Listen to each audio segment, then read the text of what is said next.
Yeah. So this stood out to me when President Trump said this. All Venezuelan military capacities were rendered powerless as the men and women of our military, working with U.S. law enforcement, successfully captured Maduro in the dead of night. It was dark. The lights of Caracas were largely turned off due to a certain expertise that we have. It was dark. It was deadly. It was dark, largely to a certain set of expertise that they have, right? Dark. Dark. I shared this by Chaos Coordinator in my last video, but I just want to re-stress what she says here. Precision, fathom entering a country, turning their lights off, and not one American life was lost, and not one piece of military equipment was lost. 300 years of oil. We own everything. We are a force to be reckoned with. Then she had this to say. The world is watching. Now they all know we can do all of this without innocent lives being shed, without wars and endless conflict. CCP drones in Venezuela through UN program are now neutralized. So in the dead of night, it was dark. They went in and they neutralized Venezuela. The military captured Maduro. You'll see where I'm going with this in a second. Then she said, Congress was not consulted because we have national security risks of placed individuals in Congress.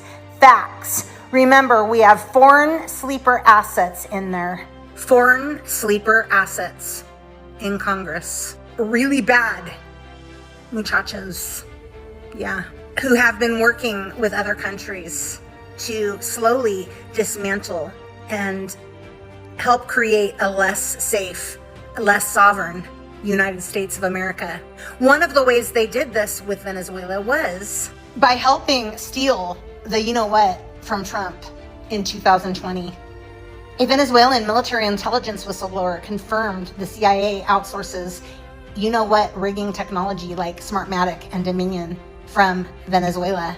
Sidney Powell has been saying this since 2020. Here's the video. I can hardly wait to put forth all the evidence we have collected on Dominion, starting with the fact it was created to produce altered voting results in Venezuela for Hugo Chavez, and then shipped internationally to manipulate votes for purchase in other countries, including this one. It was funded by money from Venezuela and Cuba, and China has a role in it also. We have staggering statistical evidence. We have staggering testimony from witnesses, including one who was personally in briefings when all of this was discussed and planned, beginning with Hugo Chavez and how it was designed there, and then saw it happening in this country. As soon as the state shut down on election night and stopped counting, those are the states where the most egregious problems occurred. We also need to look at, and we're beginning to collect evidence on the financial interests of some of the governors and secretaries of state who actually bought into the Dominion systems to line their own pockets by getting a voting machine in that would either make sure their election was successful or they got money for their family from it. Well, for fraud this serious, I think even if the states are stupid enough to go ahead and certify the votes where we know the machines were operating and producing altered election results, then they will be set aside by the fraud also. I mean, we are talking about hundreds of thousands of votes. President Trump won this election. Yeah, see, so many were working alongside of them to make all of this happen. You know what I'm saying? And remember, Maduro was not the president of Venezuela, and his regime was not the legitimate government. Maduro was the head of the Cartel de los Soles, a narco-terror organization which has taken possession of a country. And he was under indictment for pushing drugs into the United States. And I don't know, something that came to mind when I was reading through all this stuff, and, you know, was the 10 Days of Darkness thingamajiggy. Just like Venezuela being attacked and Maduro being arrested in the dead of night, in the darkness. I believe that's how it's going to go down here too, at some point. In the dead of night, in the darkness, when all of the corrupt mofos are least expecting it. One by one, all of the chess pieces are being knocked down.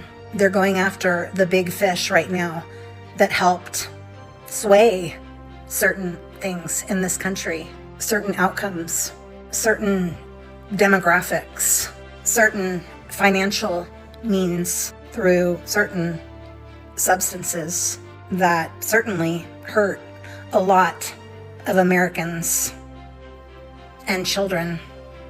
And it's not going to go unnoticed.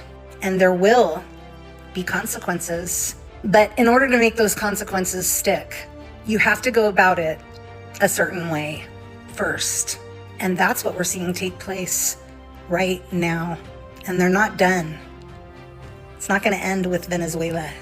President Trump is slowly taking power away from all of the corrupt countries that have been working with globalists within our country. They want to destroy the United States from within. Well, they've got another thing coming. And piece by piece, they're being annihilated. So, to all of the doubters out there, to all of the doom and gloomers, to all of the what's taking so long people, President Trump, God, I love him. Such a badass. He's strategically going to remove them one by one in the dead of night, in the darkness. Just saying.